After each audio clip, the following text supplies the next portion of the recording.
Monday to another episode of Cooped Up Live, should I say. It's been a minute since I've been here. I'll update you on what I've been up to. But while we're waiting on folks to join, coopedup.com is my website. You can check that out at any time. I'm Cooped Up as my handle in all social places. We'll love a follow wherever you are. And wherever you watch or listen to this, be sure to click on the bell, subscribe button, whatever they call it. It's on Facebook Live, YouTube Live, as well as most episodes in audio format on the major podcasting platforms. So you can listen to me while you're walking or whatever.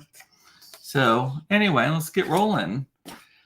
I hope people show up today. I have been negligent. Hey, Mama. Good to see you. I have been negligent about coming live and about telling you about it the last 2 weeks. A lot has been going on. If you've been a long time watcher, follower, whatever, you know that I'm leading the charge for a new campus for my kids' school, and it was finally mostly finished, not quite finished yet, but we're getting there. But we did get our certificate of occupancy 2 Tuesdays ago, so it'll be 2 weeks ago tomorrow, and we started classes a week later. We delayed by 2 days, and so they started on Thursday.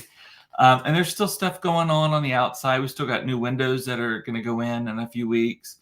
They're building the field right now. They're putting fences up, landscaping, all that kind of stuff. But the inside is mostly done.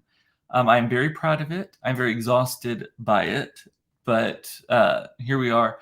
And it's super exciting. It looks so good. It is shocking to me how quickly the exterior stuff can go in and how quickly the exterior stuff makes things just look better. Putting some page stones down in the front instead of just a rickety old cement looks so much better, and it takes like a day's time. So I'm very happy with that. We are having some HVAC issues, and I feel so bad about it. That we have some classrooms that the HVAC keeps cutting out or not coming on or whatever. So we had all the units tested. So we've owned this thing now for 4 years. We had all the units tested before we started construction.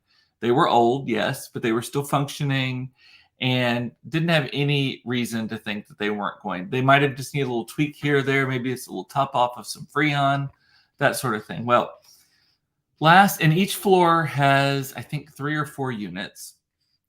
And last week, or maybe 2 weeks ago, when we started firing them up, in this, I think it was just that they were off for quite a while during construction. And then when we were trying to fire things up during the hottest it has ever been on record for this long of a summer, or this time period, in at least the area. I think it wasn't this the hottest summer for planet Earth, though, like for North America. Not North. I'm getting my things mixed up. Planet Earth or the Northern Hemisphere or something like that. But anyway, some stat that was crazy like that. And so 2 of them just were like, hey, nope, don't want to be here. Shut down. So had to have some new ones craned onto the roof. I won't even tell you how expensive that was. Meanwhile, we're bringing in fans. We're moving people around to other areas that are cooler, like that sort of thing. So these buildings were not originally air conditioned at all. I'm like, how in the world did people, I can remember going to schools that weren't air conditioned. Granted, it was South Texas, but still, like people, my mom lived in a house in Big Wells, Texas. And don't tell me it doesn't get 110 degrees in Big Wells, Texas. It does. And she lived in an old house and it was not air conditioned. And we would go visit in July and it was warm, but it was never like miserable. Now, granted, I wasn't 50 years old at the time, but but they certainly were pushing it. But the houses were just built differently back then. It was like you could open the front door and the back door and get a nice breeze through. Of course, granted, right now it is so hot that I'm not even sure opening the window is going to make a difference. You might just have moving hot air instead of stagnant hot air. Is that better? I'm not sure. I actually went to Home Depot and I bought every single swamp cooler that they had, which, if you don't know what a swamp cooler is, it's basically just a big box fan with a filter on the back of it, and you put water in it, and that water runs down the air filter and it blows air through it and it chills it.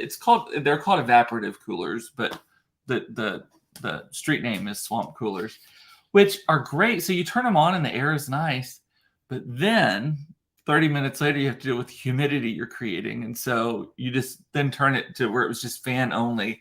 You've at least gotten the actual air temperature down, but the humidity is really high, and you're just trying to circulate it. So, but yeah, it's not fun, and do we have a reprieve at all from any of this? I don't. I looked at the Weather Channel earlier today, and I think it was like a 14-day forecast, and I think the lowest it's going to get here in Dallas Fort Worth on the 14-day forecast was like 102, and that's the middle of next week. It's just, I mean, it is crazy. August is not supposed to be this hot. August is hot, but did you know technically July is the hottest month of the summer in North Texas, at least, in terms of average temperature, because by the end of August, we've had hellfires at the beginning of August, but by the end of August, we're starting to get the cool fronts coming in, and it's going to cool down at night. I walked this morning at, Sandy, I saw you say walking in this heat. Nope. So I woke up at 6:30 this morning to go for a walk. And I did my 2 miles this morning, but it was already 87 degrees outside. It was dark, and 87, that just should not go together. It just gets dark here at night. It doesn't cool down very much. But yeah.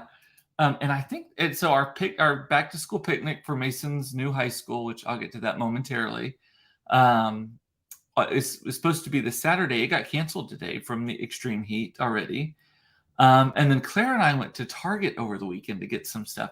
And I swear this heat is making people literally lose their minds, like craziness.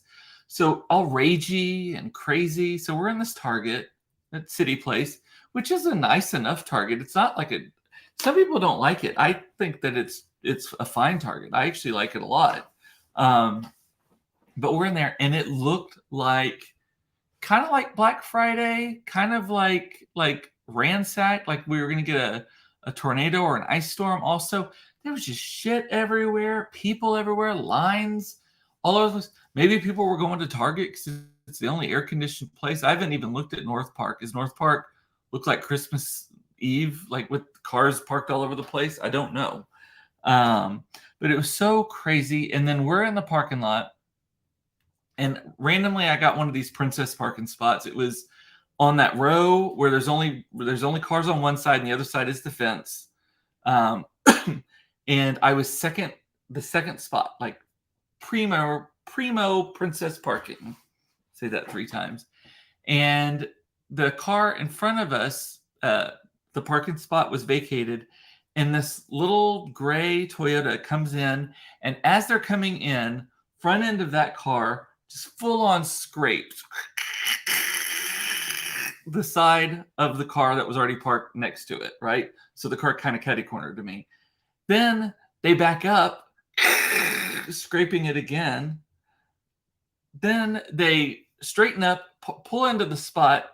At this point, the guy noticed that I had noticed him, and I'd already mentally jotted down the license plate number and all of that. And so I get into my car, and he sits in his car for a few minutes, looks at me. He puts his sunscreen, and Claire's with me on this whole thing. And she's like, is this really happening? Puts the sunscreen up on his car, sits there again for another like 2-3 minutes. You see him peek out from behind the sunscreen. I'm still sitting there watching his car, watching him. And he pulls the sunscreen down. It's one of those silver ones that kind of explodes like this. Pulls it down, throws it to the side, backs out of the spot, and leaves. Meanwhile, Claire's taking photos. We got the license plate number, all of that. And then I'm like, okay, how long do we sit here? So we decided we were going to give it about 10 minutes. I wrote a note in the meantime. I said, I saw what happened to your car. This is the license plate number. This is the type of car. This is kind of the person driving it, a physical description of the person. Here's my name and my phone number. And I'm like, oh, I don't want to get involved, but I knew it was the right thing to do. And Claire was watching and all that kind of stuff. So, and I would have done it anyway if Claire weren't watching, but I'm like, please don't come back and bite me in the ass.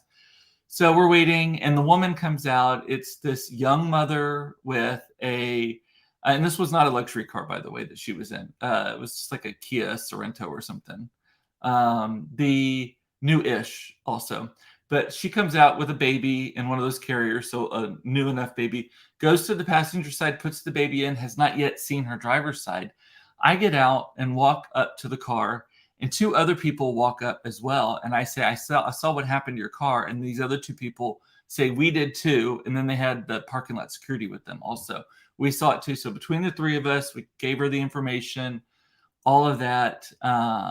She texted me like 10 minutes later asking for the photos and that sort of thing. But I'm like, would that have happened? Would this have gone down that terribly if it weren't this hot? Like, is it just all the raginess and all that kind of stuff? And the poor girl, she was like, I just don't even know if I should file it because, I mean, here in Texas, aren't it like half the drivers uninsured? And then you don't want it going up on your insurance instead. So my mother is saying it's the hottest summer I've experienced, and I'm 69 years old. Yeah, it's up there. There was a year, I would say like 2013, 2012. We had a summer, and my office was in a loft in Deep Ellum, and it was so hot. I just shut the office for like 3 weeks because it was so hot that the cement normally would keep it cool. The cement had already heated itself up because it's just being hot for so long that it was then radiating heat itself, and that we couldn't get the AC below. It was like 80 degrees. And if you know me, like even last night here in my house, it was we keep the thermostat at 70 at the highest, 70. And I was hot last night in bed.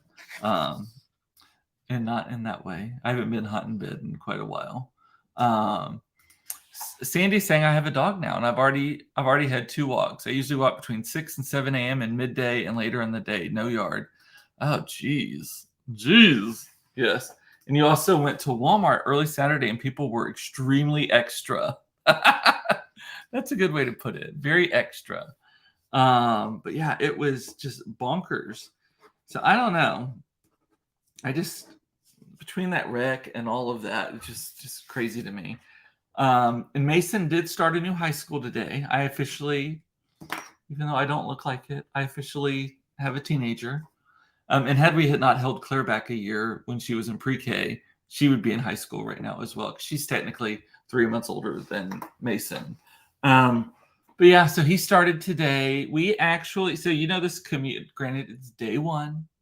And so I'm not going to jinx it. Hopefully, knock on wood. But the commute this morning was lovely. And the reason it was lovely, not because not the driving part was lovely. It was really nice. I so rarely get an extended amount of time in the car with one of my children. It is very rare. I get it about 20 minutes on the way to and from roller derby practice every Monday. And then, but for Mason, they had a late start, and it was only like a half day. They went from 9 to 1 today. It was orientation. Tomorrow they're going 8 to 2, and then full on day 8 to 3:30 on what day? Wednesday. What day is it? So it was so nice. So I was in the car, and he just starts talking to me, and it was great. Like good, insightful questions, things that he's been thinking about. Not necessarily about school. Some of it was. I had the radio off on purpose so that it wouldn't like be distracting us or anything. And one of the things that I have tried to work hard at is to not try to talk to my kids in the car, because I think that is where it goes off the rail and it gets kind of lectury and it gets kind of ranty and all of that, is when you're trying to force the conversation. And there's nothing teenagers want less than a forced conversation. And also, I made sure I did not say, this was a lovely chat, Mason. We should do this more often, because that's a number one way to jinx it too. But it was nice. It was about 25 minutes each way. And I had to do it twice because I had to go get him. So I spent, what is that? An hour and what's 50 minutes times 2? An hour and 40 minutes. Is that right? Something like that. In the car today just to go get him and come back. Half of which was with him. And so that part was lovely. Aaron is saying it took him an hour and 45 minutes to pick up kids from school today. Shit. That's terrible. It took me a different way today. So I'm Waze and I are going to become best friends with this, because Mason's school is like 5.5 miles from the house. I think it's 5.7 miles from the house, but it takes like 25 minutes to get there. And Waze has shown me a million different ways. This morning, it had me jump on 30 just long enough to get across the river. And then I exited and then cut through the farmer's market and then took Canton Street all the way until I was into Lakewood. And then on the way back, it took me Knox Henderson to 75, which is like a northern route, and then dropped down on Central, like 2 exits before I got off for to head over to Oak Cliff. So, but yeah, it was really nice. And I think that the fact that I wasn't trying to force it, he was also texting me from it today, like giving me a play-by-play. So allegedly everyone wears the same thing there. And he didn't know what. So he wore a t-shirt. If you follow me personally, you saw it was Surf Japan with a skeleton on it. I don't think he's allowed to wear that for like every day, but for this orientation and this thing tomorrow, he can. Their dress code is in flux. It used to be kind of do what you want to do, and they've tightened it up more recently. So like I don't think you can wear, like he couldn't wear a Whitney Houston t-shirt or a Metallica t-shirt or something like that. But yeah, Eric is saying I use GPS coming home from school, which is right there next to Lake Hill. I would say Lake Hill and Lakewood Elementary are like walking distance from each other, because you never know where traffic will be bad. Yeah. And the other thing I've learned with Waze, by the way, is always, always, always, always, always trust it, because it knows things that you're not noticing yet. Like you're like, why do they want me to turn here? The road's going fine. Well, it's getting you off the road now before everyone else is trying to get off the road. It worked for us. Eric and I, when we drove back from Iowa, we used Waze, and we're cutting through southern Oklahoma, just north, like Lake Murray area, just north of the Texas Oklahoma border. And it randomly was like, get off now. It took us on this country road, gorgeous, like through a state park kind of thing and all of that. Well, it turns out there was a bridge closure, or they were replacing a bridge or something. So there was a road closure, and they were only letting cars through every so often, like 10 miles up. And so I think it probably saved us a ton of time. Waze is a realtor's friend. I agree. Like I said, always, always, always trust it. Mike was saying, I was wondering about the skeleton on his shirt, if that's dress code. So here's the interesting thing, though. So the dress code allows for, it cannot be a commercial thing. So it can't be like Bahama Mamas in Cozumel or whatever, but it can be, and it can't be a tourist attraction, but it can be like a national park. It can be like I Heart New York. It can be, I think it can even be like Constitution Hall or the White House or something like that. It just can't be like a commercial thing. It can be a country, or it can be anything school spirit related, or it can just be a pattern like plaid, stripes, polka dots, or plain. Right? That's the thing. It just can't be, like I said, it can't be like a commercially promoting something. It can have logos on it if it's like a polo and it just has a little polo logo on it, or Abercrombie, but it can't be like polo across the front of it, you know? And there was a girl I went to college with. She always wore this t-shirt. It was Ralph Lauren, but it just said Ralph across the front, and she had the biggest tits ever. So it was like Ralph hugely, which I'm sure was part of the intention, but it always made me laugh. It also wanted to make me Ralph, because I'm not into that. But anyway, the Aaron is talking about 600 cars lined up one way in and one way out. I just can't even imagine, because I mean, even our carpool line at school today, I parked on the street and did the walking pickup for Claire today because it was backing up, and it was like 20 cars. It wasn't even all that many cars. But anyway, yeah, so that's that. What else? Again, it's been so long since I've been on, I can't remember what I've talked about and what I haven't. I don't talk about politics, or I don't talk politics, but I will talk about things that are happening in politics sometimes. Are you following this Ken Paxton thing? So Texas Attorney General Ken Paxton is being put under impeachment, or being tried for, or he's being impeached for like bribery and misuse of office and all of this kind of stuff. And the people doing the impeachment are fellow Republicans, right? So this is not a Democrat versus Republican thing, right? And Texas, our state house is where we send all like the rabid ones too. So this is not even like the moderates against the far right wingers. They're all far right wingers down there. So the stuff is coming out, and we're finding out that he was using burner phones. He was using fake names on Uber. He allegedly had this mistress that somehow, I don't know if he worked for Nate Paul, who's the developer, who was getting favors and all that kind of stuff. But here's the thing. So Ken Paxton, who is a snake in the grass, but he is like saying, he's not even denying like the burner phones and the Ubers and all that stuff. He's like, that didn't prove anything. And I'm like, if you got to use a burner phone, especially at your level, like, I think it does say something. If you're using fake names and Ubers, I could get that, maybe, that you don't want everyone to know that they're picking up Ken Paxton, not because of you're doing something shady, but just maybe you don't want people knowing that that's who you are while you're maybe a little tipsy in the car after drinking at a bar or whatever like that. I can choose to believe that one doesn't actually mean all that much, just on the surface. I'm sure it does. But the burner phone thing, I'm like, what? And then now he's starting to blame all of his fellow Republicans for being Democrats, like all that. And you're right, Mike. It says they are all snakes in the grass. He's just the one that got caught. But man, did he get caught? And his wife is one of the people on the state house.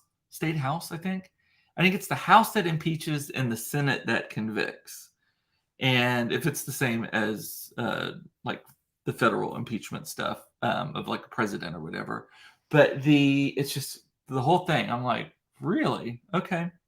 You want to believe that? Sure. Let's go for it.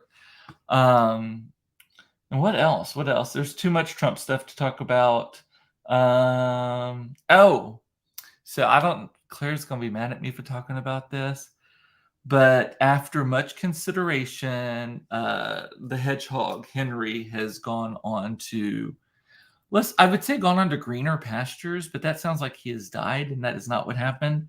So he is an older gentleman, and hedgehogs aren't as fun and cute as you would think they would be from the calendars and the YouTube stuff. They don't walk around in cute little booties. They don't like being dressed up. They're not cuddly. They sleep all day during the day. They huff at you. They try to bite you. They try to spear you with their stuff, all that kind of stuff. Not cute and cuddly, long story short. And the bloom is off that rose with Claire. She just was not interested in it anymore at all.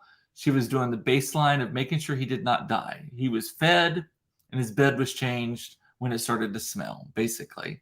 Not neglect, just not nurturing. Let's put it that way.